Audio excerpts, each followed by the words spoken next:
Okay, now we'll jump into the scriptures. Again, like I said, this week the topic, so to speak, is radical in relationships. And if you're taking notes, you can write down the subtitle, Love Does. Love Does. Has anybody ever read that book, Love Does, by Bob Goff? Anybody? If you're looking for a good book to read, that's an excellent one. I don't get any royalties, so that's a free pitch for Bob Goff. Love Does. Excellent book. But if you turn to John chapter 15, verses 1 through 17, John chapter 15, we'll read verses 1 through 17. Love does. We're going to talk about what it means to be radical in relationships. I think that it ought to be said about God's people that we are the best at relationships. Like as Jesus followers. And I say that very humbly because especially when I was given this topic and told I was speaking tonight, if I'm being totally honest, I think that I'm a little bit poor at relationships at times. But nonetheless, just to start out this standard and this kind of declaration that we would make as God's people, that regardless of the challenges that we've had in the past or the things that we're working through relationally and as people, our understanding is that as the people who are representing God in the earth and partnering with God to restore and redeem creation and to usher in the kingdom of God, that we should be not just the best in the sense that it's this competition with people who are not following God, but we would be the people who are the deepest in relationship and who love the best and who are the most generous and who give and serve and just love people, and that it would be known about us. It says, Jesus says that you will be known by your love. And as we're talking about being radical in relationship tonight, for this thing to well up inside of us, that's my prayer. And it's been what I've been challenged with this week, that I would slow down my life and I would reflect on who I am as a person and as a friend and as a husband and one day as a father. And I would just have this expectation and this standard by God's grace that I would do relationships as well as I possibly can, the way that God has designed and created us to be. This is what it says in John chapter 15. Jesus says, I am a true sprouting vine. This is the Passion Translation. And the farmer who tends the vine is my Father. He cares for the branches connected to me by lifting and propping up the fruitless branches and pruning every fruitful branch to yield a greater harvest. The words I have spoken over you are already cleansed you. So you must remain in life union with me. One translation or many translations say, you must abide in me. For I remain in life union with you. For as a branch severed from the vine will not bear fruit, so your life will be fruitless unless you live your life intimately joined to mine. I am the sprouting vine and you are my branches. As you live in union with me as your source, fruitfulness will stream from within you. But when you live separated from me, you are powerless. If a person is separated from me, he is discarded. Such branches are gathered up and thrown into the fire to be burned. But if you live in life union with me, and if my words live powerfully within you, then you can ask whatever you desire and it will be done. When your life bears abundant fruit, you demonstrate that you are my mature disciples who glorify my Father. I love you. I love each of you with the same love that the Father loves me. You must continually let me nourish your hearts. If you keep my commands, you will live in my love, just as I have kept my Father's commands. For I continually live nourished and empowered by his love. My purpose for telling you these things is so that the joy that I experience will fill your hearts with overflowing gladness. What Jesus is trying to reveal to us in this text is the type of radical love that God has for us.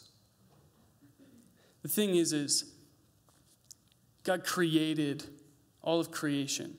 And he created man and he created woman. And he said, this is the pinnacle of my creation. This is man and woman. They will bear my image. That's a summary. It doesn't necessarily say that word for word in the Genesis, but it's the interpretation.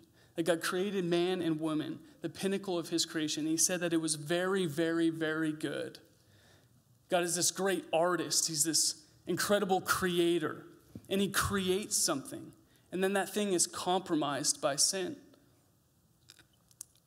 God is being a relational God, is heartbroken by that. And because of our sin, we are separated from relationship with God. We're separated from his presence. But as we see through the Old Testament and into the New Testament, and as it is completed in Jesus' life, death, and resurrection, we are brought back into relationship with God. And what Jesus is explaining in John chapter 15 is the dynamics of what it means to be in relationship with God. And what we see with this metaphor and analogy of a vine and a vine dresser and the branches is that God is radical in relationship.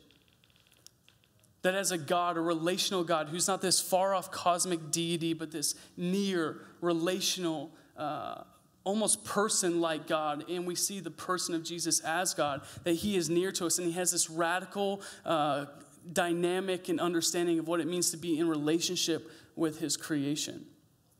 And in order for us primarily to know what it means to be radical in relationship, we first have to know what type of relationship God has for us and with us. And it's from that place that we are the types of people who are radical in relationship. And we're the types of people who show the world what it actually means to live healthy and have healthy, loving relationships. This is what Jesus says. He says that God prunes and he shapes the vine.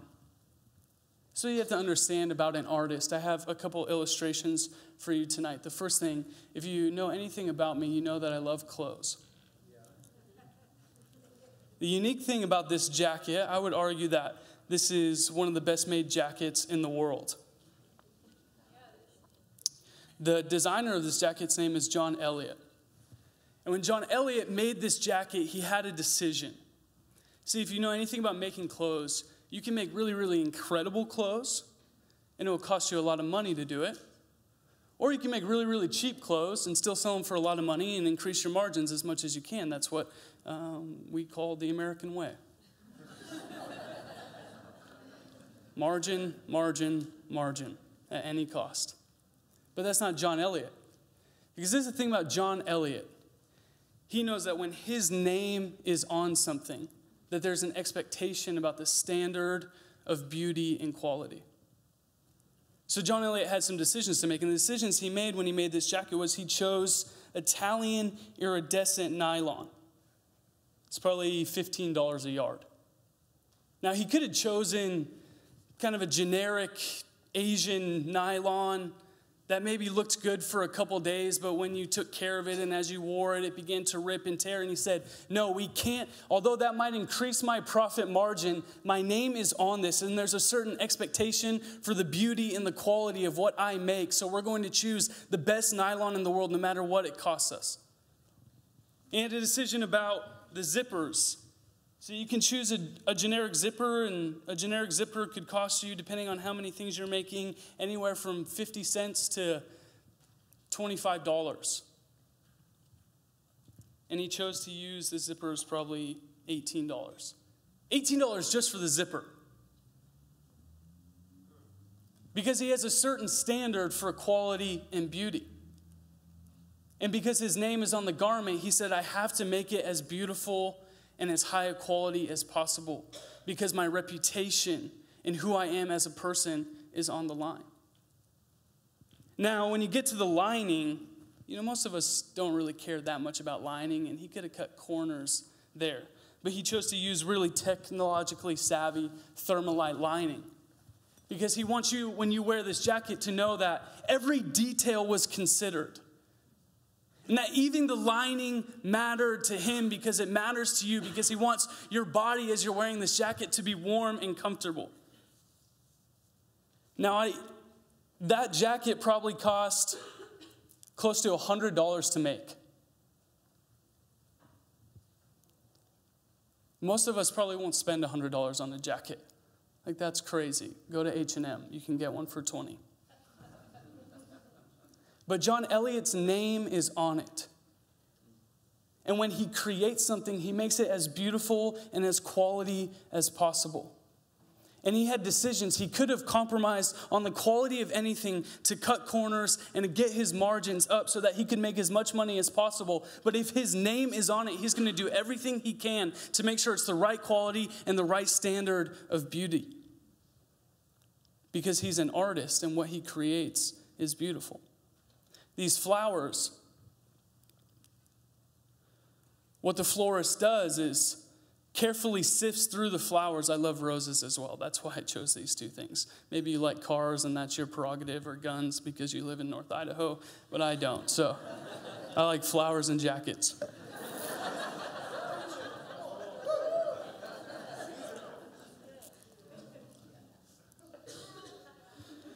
This florist's reputation is on the line when he puts these flowers out for you to buy them. So he or she, I don't know who they are, they carefully sift through these flowers.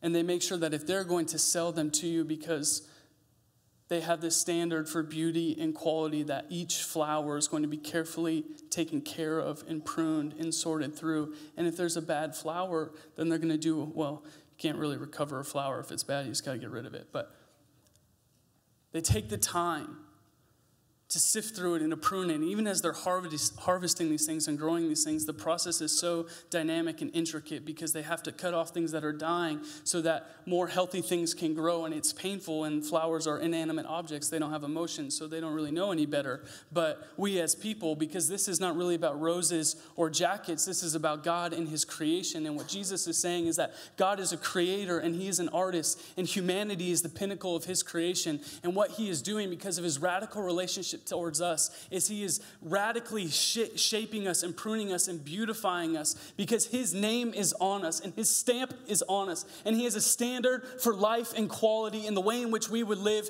and understand God, and he is doing whatever he has to in order to make us whole.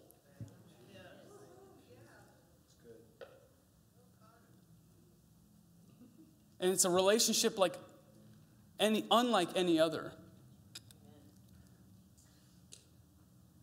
Because when he does see something beautiful inside of us that he has created and he has destined us for, he does anything that he can to put his anointing and his grace on it so that it flourishes and blooms so that he is glorified. But then when he sees something that is sinful and ugly and broken and distorted, he cuts it off. Because although it's painful for us, and if we're being honest, most of the time we're trying to avoid that as much as possible, he knows better than we do. And his goal is not to hurt us for the sake of hurting us or prune us for the sake of exercising authority and power and revealing to us that he is God and we are these dismal human beings and he is wrathful. But what he is trying to do because of his radical love for us is say, you were not ever created or designed for that. And if you let me cut it off, something else beautiful will come out of it.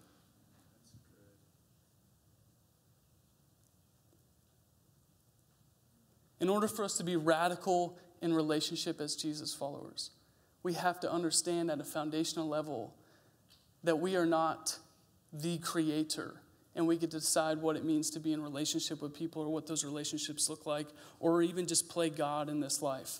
But that we are God's creation, and he is the creator. And primarily, he wants to just have relationship with us in this insanely radical, beautiful way where it's really, really awesome when things are beautiful and good inside of us. And when things are less than what he has created us for, he gets and takes every opportunity to prune it and cut it and shape it and redesign it so that we can be all that he has created us to be.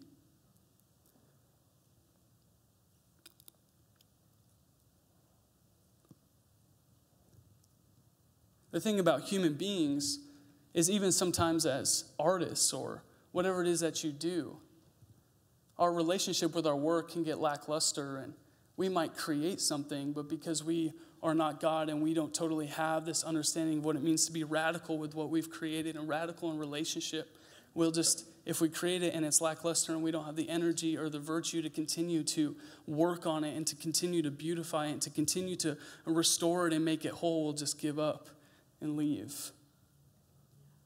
Mark it down, cut it on sale, give it to Goodwill. Stop texting back. Avoid people because we're ashamed or embarrassed. And I understand why we do that. Because we're human beings. And we too ourselves are broken and in a process and need to be healed.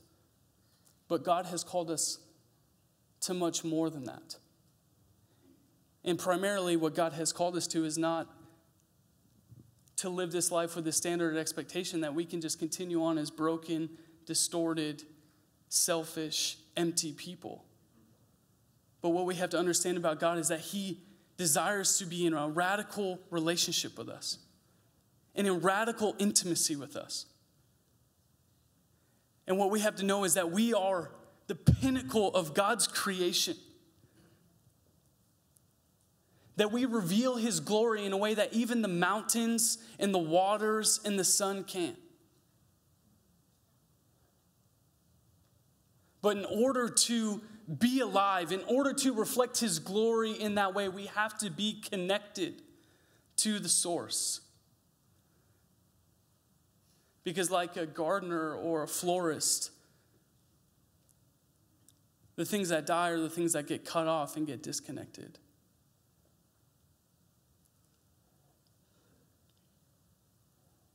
And in order for us to be radical in relationship as we're instructing our community to be and encouraging our community to be and making this declaration that we're going to be radical in relationship, sometimes, again, the church can be so, as we're teaching and we're preaching and we're doing things, it's within the context of sanctuary and we're reading the scriptures, but in our hearts and our minds, it's about our own humanity and our moralism. And we might preach a sermon being radical in relationship and make it about us in the way that we're in relationship with people. And that's a part of it because we'll see what Jesus continues to write about being radical in relationship with people. But what Jesus is trying to communicate is even before you have this desire to be radical in relationship with people, you have to be radical in your relationship with God. Not in that you have to do extra things in order to win His attention or enter into His presence. Quite the opposite. The thing about an artist is his creation or her creation or their art is the center of their attention at all times. They can't stop thinking about it. It keeps them up at night when it's not perfect. And when it is perfect, they're just in total awe. Right, Steve? You know. It's like you create something, you paint something, and when it's beautiful, you're just like so full of life. And when it's not beautiful, it probably keeps you up at night. When I say we're to be radical in relationship with God, what I'm not trying to shape your paradigm or your perspective to be is that you have to do more stuff in order to win God's attention. We already have all of God's attention and all of His affection and all of His love. The question is, will we radically submit ourselves to Him so that He can beautify the things that are beautiful and prune the things that are not?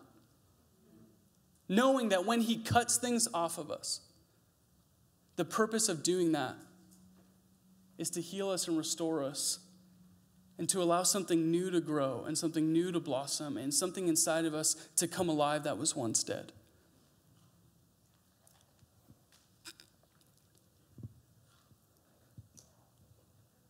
I said this when I spoke 2 weeks ago on being radical and raising the next generation. The whole sermon essentially was about intimacy with God. Now, I incorporated the subject being radical and raising the next generation because that's what the topic of which we were speaking on. But I could give you 1,000 points on being a good leader and being radical and raising the next generation. And if that doesn't flow from a place of intimacy with God, then it's all for nothing and it's all vanity. And it lacks power. And it lacks a real ability to actually raise the type of people that God has called and restored and redeemed. And in the same way, as we're talking about being radical in relationships, you could go somewhere else on either the internet or a conference and listen to a more dynamic speaker than I am, who could give you a ton of great knowledge on what it means to be radical in relationships. But if it's not centered in the person of Jesus, then it lacks depth and power.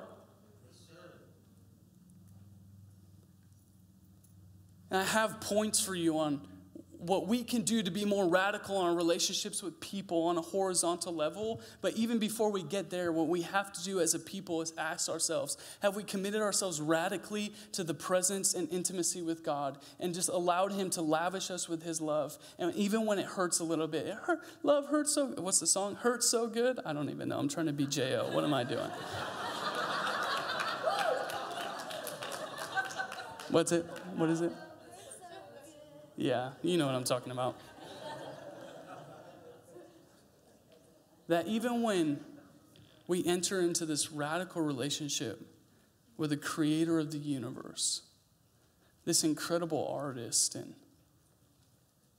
God, and when he fills us in such a way where we do truly feel satisfied and humbled by his goodness and his grace because of the beautiful things that are happening in our life, we give him praise and we give him glory, but we are also equally hungry to enter into his presence in moments where we recognize that we are broken and we need him to restore us. Because although it hurts in a good way, because we know that he is a good God. And he is crazy about us. And he is radical in relationships, so much so that he would take things that are ugly and dark and broken and sinful, and he would cut them off of us. He would release us from them so that we could be healed and set free and be who he created us to be.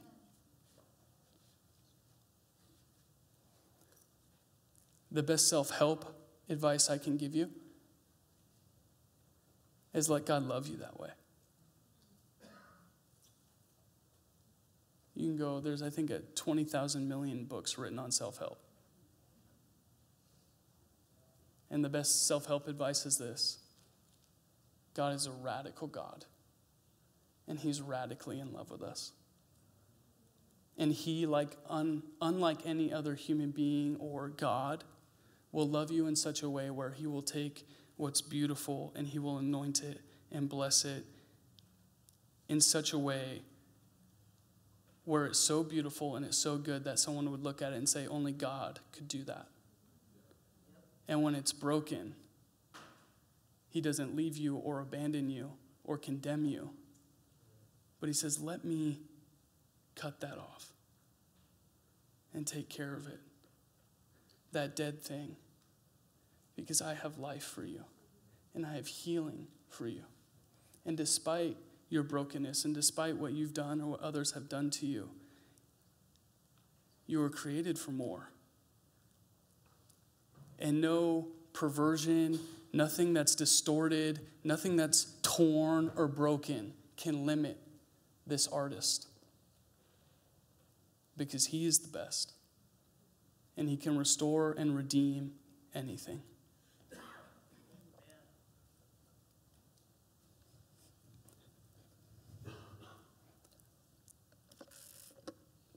Water break. John 15, 1 through 11 is Jesus teaching us about this radical relationship with God. John 15, 12 through 17 is Jesus commissioning us to radical relationships with the world and the people around us. This is what he says in verse 12. So this is my command. It's interesting. Jesus teaches, he gives us a lot of teaching on how we are to live as human beings. But we see, two commands, really like commandments. Like, this is what you're supposed to do with your life. Just a side note, sometimes as Jesus followers, especially as Americans, because it's so important to our society, we get so lost in platforms, in positions, in titles, and purpose and meaning as society defines it. And what God is saying and what Jesus is about to say is your purpose and your meaning in life is to love recklessly and be incredible at relationships. And I have good news for you. You can do that in any job with any amount of zeros in your bank account, whether there's a lot of them or just one. Hopefully there's not a negative sign. But you still could do what God has commanded you to do. Side note. So this is my command. Love each other deeply, as much as I have loved you. For the greatest love of all is the love that sacrifices all. And this great love is demonstrated when a person sacrifices his life for his friends. You show that you are my intimate friends when you obey all that I command you. I have never called you servants because a master doesn't confide in his servant, and servants don't always understand what the master is doing. But I call you my most intimate friends. Whether you believe in the gospel or not, or other people around you believe in it or not, what we believe as Jesus followers is that we are most intimate friends with the creator of the universe. That's the best news in the world. You didn't choose me, but I've chosen and commissioned you to go into the world to bear fruit. And your fruit will last. But whatever you ask of my Father for my sake, he will give it to you. So this is my parting command. Love one another deeply. I'll give you 4 points on what deep love does. Because again, as God's people, I think it's interesting, the world talks about love a lot. It's very clear to people all throughout the world in every context and culture and language that love is the answer. But not all love is the love that God has for us. There are really, really shallow forms of love in this world. And what Jesus has commissioned us to is a deep love. This is what deep love does. Number 1. Or let me read the scripture to you first. This is 1 Corinthians 13, 4 through 7. You're probably pretty familiar with this. Love is patient and kind. Love does not envy or boast. It is not arrogant or rude. It does not insist on its own way. It is not irritable or resentful. It does not rejoice at wrongdoing, but rejoices with truth. Love bears all things, believes all things, hopes all things, and endures all things. Deep love does this first. Deep love bears all things.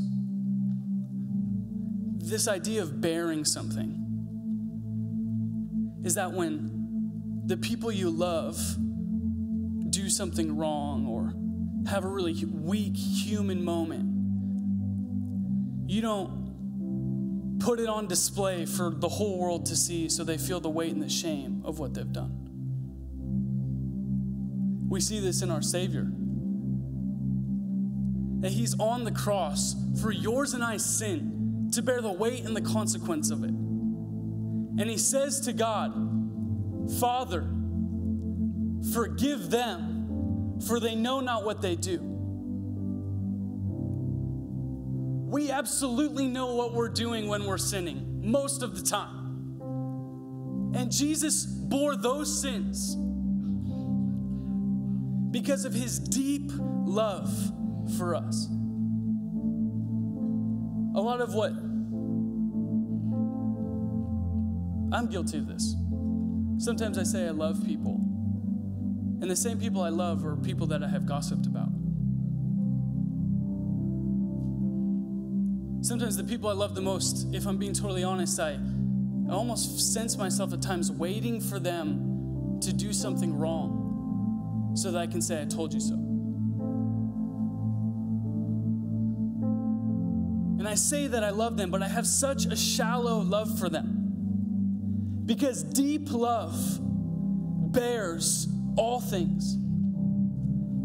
It has this compassion for people where it says, regardless of what you do or what you've done or what you say about me, or you could wrong me in any way, it will not compromise my ability to bear what you've done. Now, that doesn't mean that we're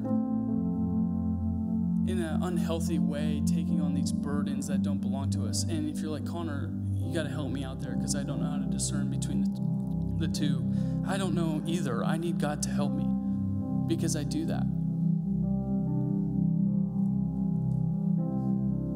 But it's this thing inside of us to bear all things and to love so deeply where we want to bear all things. It's this thing inside of us that says, when we see the people that we love screw up or mess up, we're not waiting to shine light on that. But we come alongside them with compassion and with grace and with mercy, and we do whatever we can to protect them in a healthy way and point them back to Jesus so that God can do what God does best, which is prune and heal and restore. Deep love believes all things. I wrote this down. This is important. This is my question to you, just rhetorically. Do the people you love trust you to protect them? Or the people that you love, they know that you love them when things are good and what they're doing, when they're doing what you expect them to do and what you think is good for them, but the moment that they fall short in that, they're hiding from you and they're afraid of you because your love is shallow and it doesn't bear all things, but it looks for weakness and it looks to shine light on brokenness. Deep love believes all things. This is the thing about God. God knows all of our sin. I mean, he's God. Sometimes I pray and I'm like, God, Lord, I just want to tell you that I did this. And I feel like God's like, yeah, I know. I'm God. I watched you, like I knew you wanted to do it before you actually did it. And I was trying to help you not do it, but you chose to do it anyway. So God, he sees our sins, but he also sees the person that he is shaping us and making us fully restored and redeemed in the same moment. Like he sees this person and I think sometimes he says to me, Connor, if you would see the person that I believe in, the person that I know, if they would abide in me and they would remain in me and they would let me, really bless the incredible things that I'm doing in you, but if that person would also let me prune and cut off in this radical relationship, if you could see that person, the person I believe in and the person that I see that you're not yet, but I'm making you into, you would have courage and strength to live the life that I've called you to. And what God is saying is, one, that he sees you that way. And there is a person, there is you way far ahead of you that God believes in such a way where you're not condemned to the things behind you, but you are fully restored by this Creator. In the same way, he calls us to love people that way.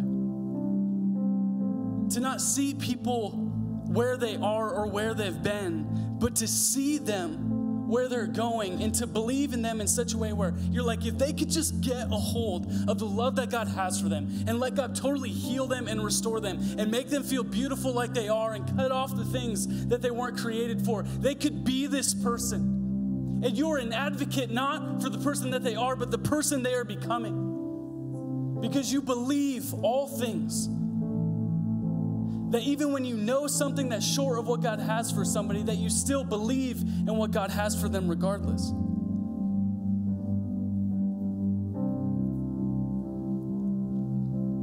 Do the people you love know that you believe in them? Let me say this about belief.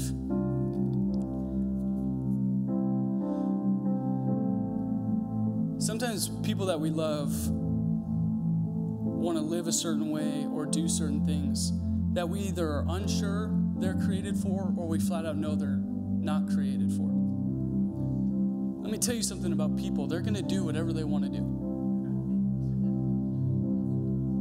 Now you have an option, because this is where, it's really good when your son is this like superstar athlete and you know he's going to get D1 scholarships and you're like, yeah, I believe in that. You know what? I'll give you all the support you can because they're going to pay for college and then you're going to the NBA and I'm going to win and you're going to win. It's going to be awesome. It's easy to believe in people when things are good. But do we believe in people when we see the writing on the wall?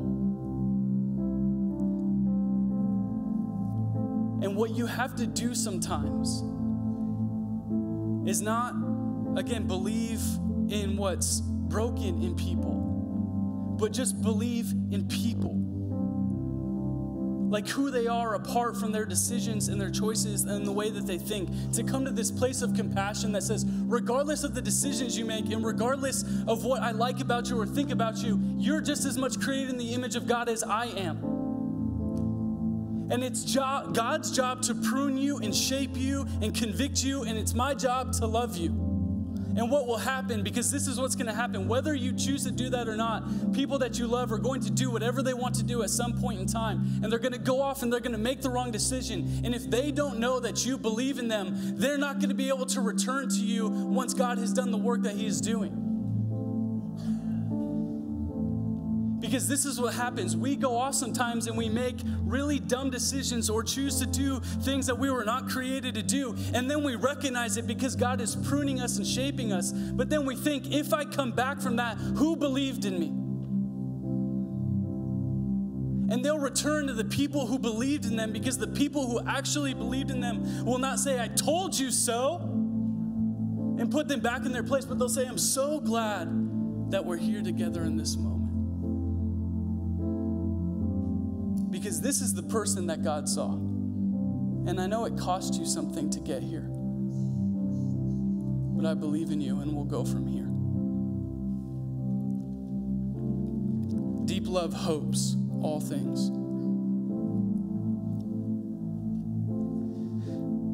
Really shortly and briefly, because we're technically out of time.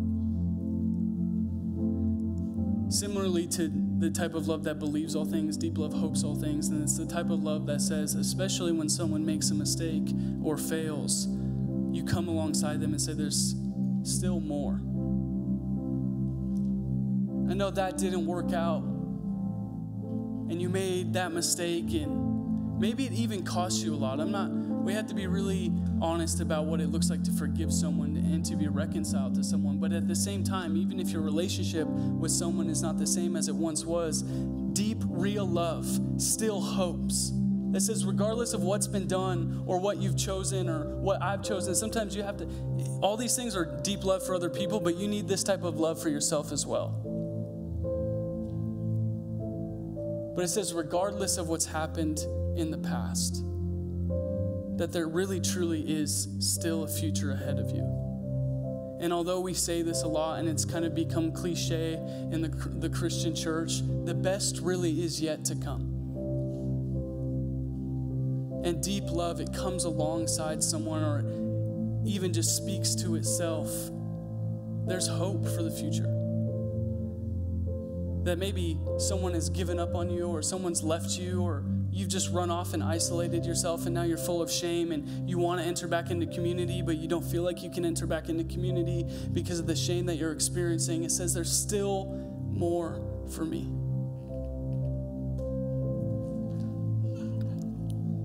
Deep love endures all things. I think about marriage and the vows that we make when we get married to people. And we vow to love each other for better or for worse. And we vow to love each other through sickness and in health. Sometimes,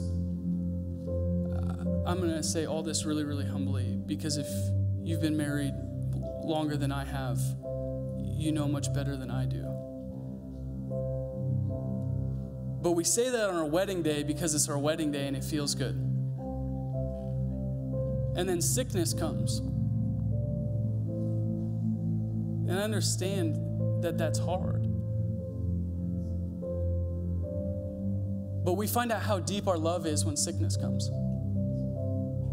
Because deep love endures sickness. Because the love of God was that when we were sick spiritually, that he sent his son to bear the consequences of that sickness and to heal us from it, no matter what the cost. He endured the cross. Deep love when 10 years of marriage has gone by and the person you once loved is now the person you hate vehemently because you feel like you don't even know this person anymore, says, I hate you and I feel like I don't know you anymore. But I still know, even if I don't feel it emotionally in my heart, that I have this deep love for you and I'll do whatever it takes to kindle it again. Because no matter how far we run from God, and no matter how distorted or perverse we become as human beings, no matter how different we may feel like we look like from whence we were once following Jesus 10 years ago and when things were really, really good, but now we've done all these crazy things and we feel like we're this totally other person, God doesn't look at you and say, who are you? And where have you gone? And he says, I'm glad that you're back. I know exactly who you are. It's not who you think you are. It's definitely not who the person you've been for the last 10 years. And I'm here for you. And we'll move forward in this because I have this deep love for you, and it believes all things, and it bears all things, and it hopes all things, and it endures all things.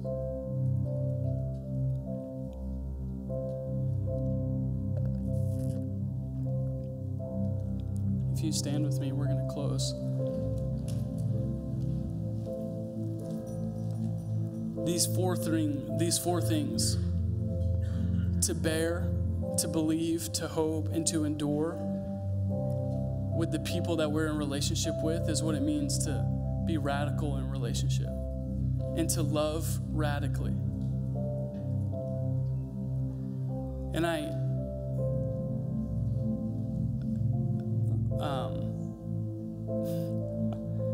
think that at times my love is really shallow. This is one of those messages where you stir up passion and confidence because to do otherwise would not be good. Vulnerability is most of the time good, depending on how vulnerable you are. But I'm confident in this message,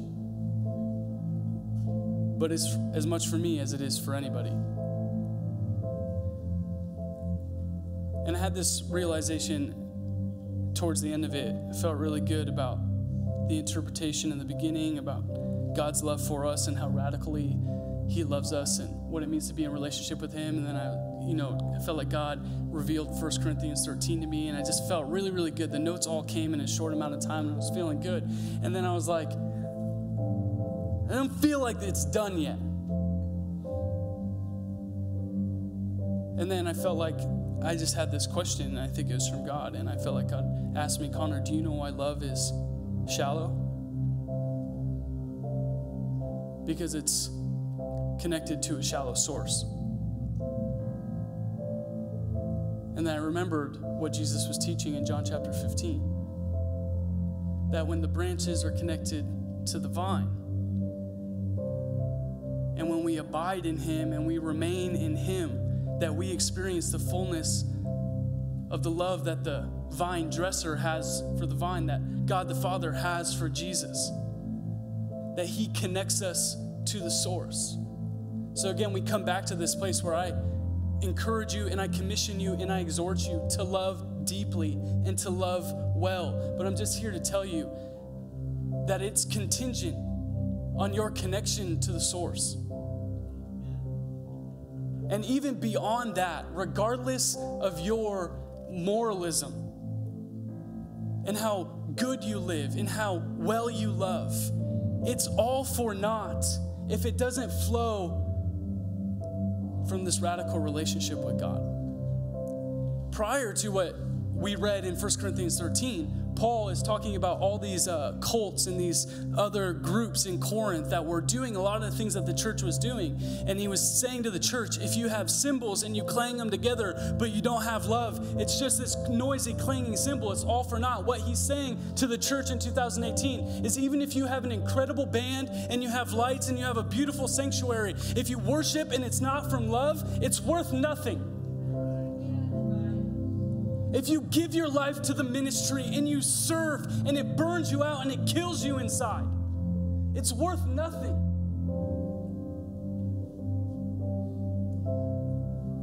And we have to be honest. And not just honest, like what an invitation from God that he's not measuring us and giving us worth and approval based on the love that we have for people, but he's just saying, let me love you. Let me heal you. Let me restore you. Let me redeem you. Let me make you feel beautiful again. And just remain in that and abide in that, and life will flow.